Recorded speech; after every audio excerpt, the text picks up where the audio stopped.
तो आज हम देखेंगे अपने प्रैक्टिकल का चौथा हिस्सा, जिसमें हमने देखा कि डीसी जनरेटर में किस तरह से हम बिल्डअप वोल्टेज कर रहे हैं। बिल्डअप वोल्टेज यानी कि जनरेटर को घुमा के उसमें किस तरह से ईएमएफ इंड्यूस होगा। हम सबको पता है कि Faraday's law of electromagnetic induction, इसके सिद्धांत पर हमारी जनरेटर काम करती है। यानी अगर किसी मैग्नेटिक फील्ड में हम रोटर को घुमाते हैं, रोटर यानी कि हमारा आर्मेचर है, और आर्मेचर में क्या है, हमारी कॉइल है। वो कॉइल मैग्नेटिक फ्लक्स को कट करती है और उसी मैग्नेटिक फ्लक्स की दिशा में हमारा क्या होता है, आर्मेचर के कंडक्टर में ईएमएफ इंड्यूस होता है। हमने ये थ्योरी में पढ़ा। अब प्रैक्टिकल में देखेंगे कि वो जनरेटर को घुमाने के लिए हमें कौन सी चीज़ों का क्या क्या चीज़ें लगने वाली है और मोटर जनरेटर का स्पेसिफिकेशन क्या होता है। और हमारा प्रैक्टिकल यही है कि हमें determine the buildup voltage of DC shunt generator, यानी हमें क्या करना है, हमें जनरेटर को चला के उसके अंदर बिल्डअप वोल्टेज करना है, यानी कि वोल्टेज क्या करना है, तैयार करना है। सबसे पहले हम देखेंगे इसके पहले क्या लग रहा है। सबसे पहले पैनल की तरफ ध्यान देते तो पैनल हमको दिख रहा है। पैनल में हमको दिख रहा है, ऊपर में नाम लिखा है DC shunt generator. DC shunt generator यानी कि एक जनरेटर है जिसको हम मैकेनिकल एनर्जी देके इलेक्ट्रिकल एनर्जी तैयार करने वाले हैं। अब इलेक्ट्रिकल एनर्जी जो तैयार करने वाले हैं वो कौन सी है, डीसी। अब डीसी इलेक्ट्रिसिटी तैयार करने के लिए हम जो मैकेनिकल यूज करेंगे वो मैकेनिकल पावर हम कौन से सप्लाई से लेंगे, एसी सप्लाई से। इसीलिए वहाँ पे जो मोटर लगी है वो है हमारी induction motor, 3 phase induction motor. वो इंडक्शन मोटर का हम आगे बढ़ेंगे, लेकिन हमारा आज का हमारा मोटो क्या है कि हमको जनरेटर को घुमाना है। तो जनरेटर को घुमाने के लिए हमें क्या लगेंगे, मैकेनिकल एनर्जी। तो मैकेनिकल एनर्जी के लिए हम सबसे पहले क्या करेंगे, 3 फेज इंडक्शन मोटर का एक कनेक्शन जांचेंगे।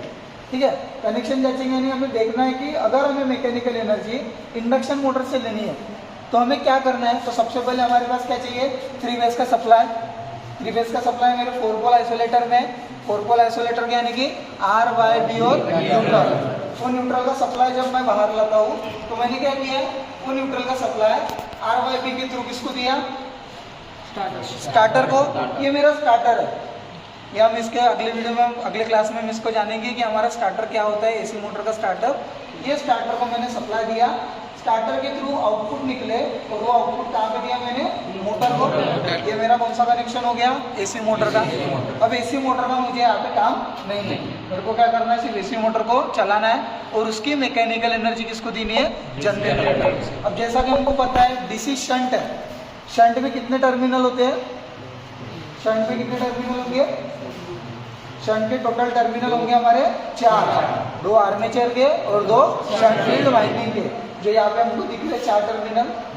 ठीक, शंट की वाइंडिंग से हम पता है, हमको पता है कि शंट की वाइंडिंग अगर हमको करना है या फिर शंट का कनेक्शन करना है तो सबसे पहले हम क्या करेंगे, आर्मेचर का एक टर्मिनल और फील्ड का एक टर्मिनल शॉर्ट करेंगे, और वैसे ही आर्मेचर का दूसरा टर्मिनल और फील्ड का दूसरा टर्मिनल ये शॉर्ट करेंगे। और दोनों में से A1 में से एक अपना पॉजिटिव निकलेगा और A2 में से नेगेटिव। हमने थ्योरेटिकल में पढ़ा, उसकी डायग्राम कैसी होती है, मोटर का वर्किंग कैसा है। तो हम आगे का कनेक्शन करते हैं। ये मैंने जोड़ दिया A1 को F1 और ये मैंने जोड़ दिया A2 को F2। मेरे 2 कनेक्शन हो गए, जिससे मैंने क्या बनाया, शंट। फिर मैंने A1 से क्या निकाला, पॉजिटिव। मैं डालता हूँ, अभी मेरे को पॉजिटिव नेगेटिव पता है क्या, ये कब पता चलेगा, जब मोटर नहीं, हमको क्या घुमाना है, जनरेटर। जनरेटर घूमने के बाद उसका डायरेक्शन देखेंगे। डायरेक्शन के लिए हम कौन सा लॉ यूज करते हैं, डायरेक्शन के लिए हम कौन सा लॉ यूज करते हैं, Fleming right hand rule. Fleming right hand rule में हम तीन अपनी उंगलियां एक में के काटकोन में पकड़ेंगे तो हमें तीन चीजें पता चलती है। सबसे पहले है आर्मेचर का मोशन, दूसरा क्या है हमारा मैग्नेटिक फ्लक्स, और तीसरा है उसमें तैयार होने वाला ईएमएफ। ये चीजें पता करेंगे।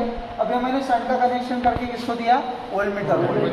अब मैं वोल्टमीटर को देने के बाद मुझे यहाँ से भी पता चल सकता है कि मेरा जनरेटर सही घूम रहा कि नहीं घूम रहा। अगर मेरा कांटा रिफ्लेक्ट हो गया, रिफ्लेक्ट यानी कि 0 से नीचे गया, तो मेरा पॉजिटिव नेगेटिव टर्मिनल रॉन्ग है, मेरे को दोनों को चेंज करना पड़ेगा। अदरवाइज अगर मेरा जनरेटर का डायरेक्शन गलत है तो यहाँ पे ईएमएफ इंड्यूस नहीं होगा। अब हमें पता है एक्साइटेशन के बेस पे हमारे जनरेटर के कितने प्रकार है, दो। कौन से, सेपरेटली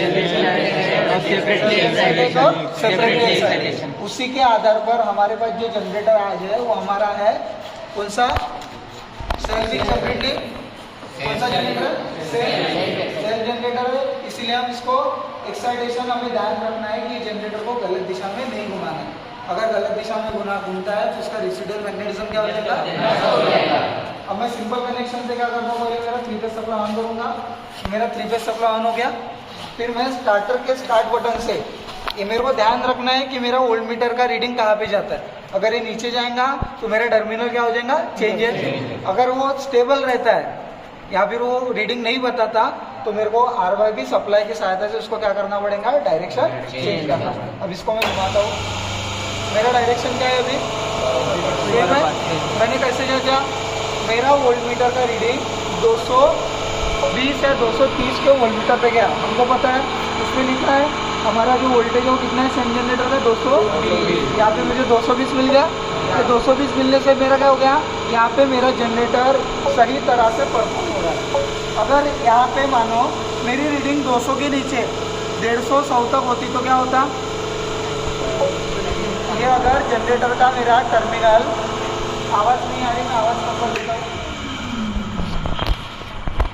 अगर मेरा ये रीडिंग 100-150 तक होता तो पूरा EMF इंड्यूस नहीं है। तो रीज़न क्या हो सकते हैं, रेसिडुअल मैग्नेटिज्म नहीं होगा। उसके बाद और क्या क्या हो सकता है, कार्बन ब्रश में प्रॉब्लम हो सकती है, कम्यूटेटर में घर्षण नहीं हो सकता, फील्ड वाइंडिंग डैमेज हो सकती है, ये मेरे या फिर मेरा टर्मिनल में कुछ लूज कनेक्शन हो सकता है। अब मेरे को ये जो 220 वोल्ट मिला, अब इसको क्या करना है, मेरे को वेरी करना है, यानी कि ये सप्लाई को मैं दूंगा मोटर को, और मोटर को देके मैं देखूंगा कि सीरीज, शंट और कंपाउंड, ये जो मेरे जनरेटर है, इसके बाद मोटर जब चलाऊंगा तो ये वोल्टेज का असर मोटर की सहायता से क्या होगा, यानी ये सप्लाई मैं उनको दूंगा। फिर इसके ऊपर जो लोड गिरेगा, सप्लाई खर्च हो रहा है यानी मोटर को दिया, मोटर का लोड किस पे आएगा, जनरेटर पे।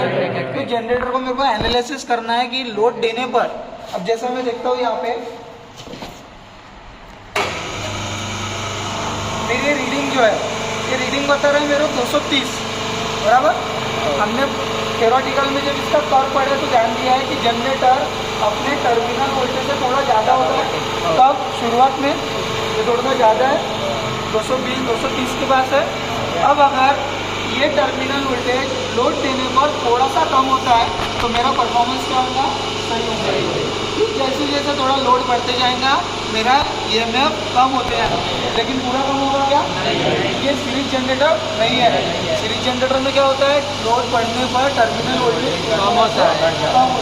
तो यही हमारा आज का प्रैक्टिकल था कि हमें इंडक्शन मोटर की सहायता से जनरेटर को घुमाना था और उसमें क्या करना था, बिल्डअप वोल्टेज। तो आज के प्रैक्टिकल में हमने क्या क्या सीखा,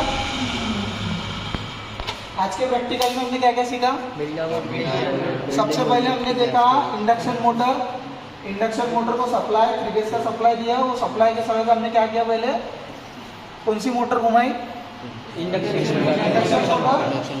मोटर को कपलिंग की सहायता से किसको घुमाया, जनरेटर का कनेक्शन कौन सा किया, शंट के टर्मिनल कितने मिले, 4 का कनेक्शन करके मैंने आउटपुट में क्या किया, उसका वोल्टेज। ये मेरा आज का प्रैक्टिकल था, determine the buildup voltage of DC shunt generator. किसी को कोई सवाल है, कुछ पूछना है, पक्का। आगे के प्रैक्टिकल में देखेंगे कि ये वोल्टेज का असर लोड पे डालने से क्या होगा। सीरीज जनरेटर रहता तो टर्मिनल वोल्टेज डाउन होता है, जैसे वेल्डिंग में होता है, वेल्डिंग जब यूज़ करेंगे। लेकिन शंट में हमको पता है कि इसका टर्मिनल वोल्टेज डाउन नहीं होगा, क्योंकि इसकी फील्ड वाइंडिंग सपोर्टिव है, वो उतना मैग्नेटिक फ्लक्स तैयार कर सकती है और लोड भी सहन कर सकती है। और किसी को डाउट है यहाँ तक? आज स्टार्टर कशासाठी वापरला है, ये स्टार्टर किसके लिए प्रयोग किया हमने, इंडक्शन मोटर के लिए। तो ये डिपेंड करेगा कि इंडक्शन मोटर कौन सी है। अभी हम कौन सी मोटर पढ़ रहे हैं, डीसी जनरेटर पढ़ रहे हैं, डीसी मशीन पढ़ रहे हैं। डीसी मशीन पढ़ते समय आपको डीसी जनरेटर के बारे में पता करना है। अब ये जनरेटर का जो सप्लाई तैयार हुआ हम कहाँ पे देंगे, डीसी मोटर को। और डीसी मोटर को चलाने के लिए कौन सी स्टार्टर यूज करते हैं, आज हमने पढ़ा थ्योरी में, कौन सा स्टार्टर देखे, 2 पॉइंट और 3 पॉइंट, जिसको हम क्या बोलते हैं, हैंड स्टार्टर। और ये जो हमारे स्टार्टर है, ये हमारे इंडक्शन मोटर स्टार्टर है। इसके नाम अलग अलग है, ड्यूअल स्टार्टर है, स्टार डेल्टा स्टार्टर है, ऑटो ट्रांसफार्मर स्टार्टर है। इनका नाम हम पढ़ेंगे 3 फेज इंडक्शन का जब हमारा यूनिट आएगा तब। अभी डीसी जनरेटर किसी को प्रॉब्लम सर व्होल्टमीटर खालती नाही जाएंगे वरती नाही जाएंगे मदद म्हणजे जीरो राहील डायरेक्शनचा प्रॉब्लेम, डायरेक्शन डायरेक्शन गलत हो सकती है, मैग्नेटिक फ्लक्स नहीं होगा। आर्मेचर आर्मेचर को टेस्टिंग करेंगे ग्राउलर की सहायता से, यहाँ पे कॉम्यूटेटर को साफ करेंगे, कार्बन ब्रश का स्प्रिंग टेंशन चेक करेंगे, यहाँ तक वो सब सर। हमने देखो थ्योरी के लास्ट में एक टेबल लिखे हैं बराबर, उसमें प्रॉब्लम, उसके क्या क्या रीज़न हो सकते हैं और उसके सॉल्यूशन, वो हमें ध्यान में रखना है कोई भी प्रैक्टिकल करते समय। उसी के दौरान हमारा क्या रहेगा, हर एक प्रैक्टिकल परफॉर्म करते रहेंगे। ठीक है यहाँ तक?